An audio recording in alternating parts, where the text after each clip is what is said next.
All right, Rob here at the former grounds of the Mason General Hospital, which opened on June 2nd, 1944. The hospital lost funding, however, during the construction, and it was eventually completed by the U.S. Army. It was a beautiful campus, but a main tower so high that on a clear day you can see Manhattan from it, which was the focal point of the hospital. The Army completed construction of the hospital and leased it to use as a POW camp and a tuberculosis hospital, and that lends credence to the story of the German POWs that were captured out in Amagansett. I believe they were brought to this very spot. The last patient left Mason General on December 20th, 1946, and the hospital was closed and returned to the state.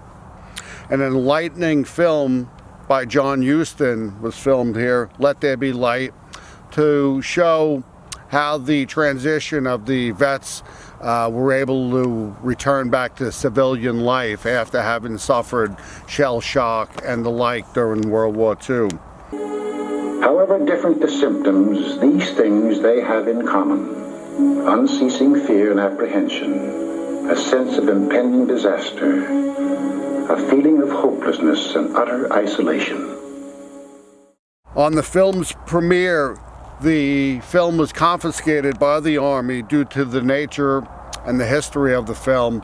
They felt it would be too much for the American public to digest, seeing the horrors of what would eventually show you vets, how they were suffering and then return back to civilian life.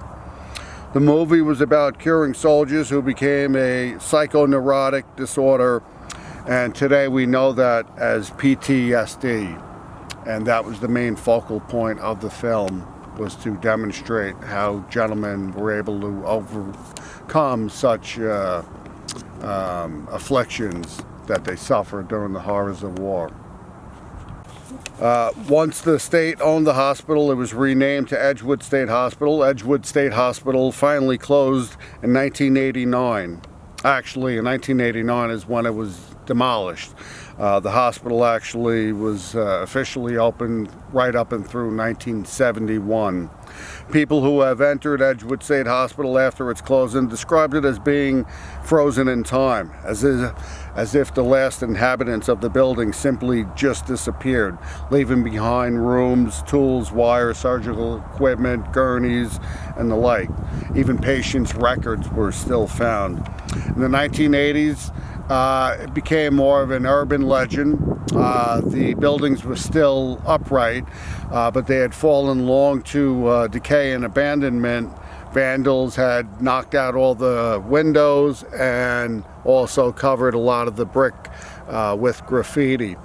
A inspector sometime in the late 1988 was called here to assess the property to see how they could clean it up. And unbeknownst to him, there was a bunch of teens hanging out in the building, and they drew him in by knocking on pipes. He followed the sound to the edge of the elevator shaft, from which he was then pushed and fell 4 stories to his death.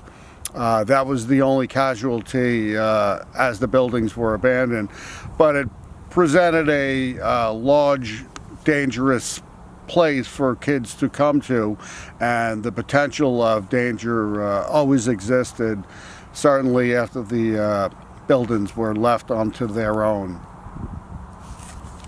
On August 16, 1989, to the delight of the local citizens and politicians, the tallest building on Long Island was crumbled to dust, and the other buildings came soon thereafter. Once the buildings were gone, the land became part of the Oak Brush Plains State Preserve, and now, as you see, it sits for the enjoyment of people, no longer carrying that dark scar that once laid on this land.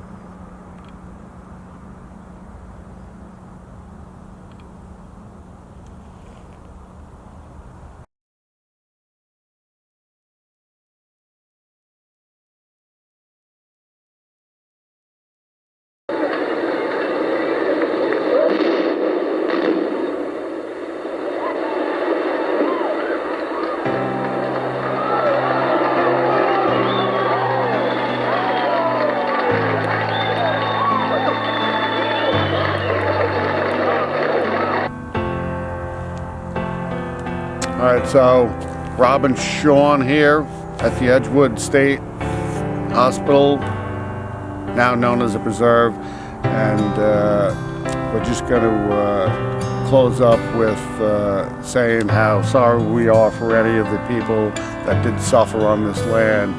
May they certainly rest in peace.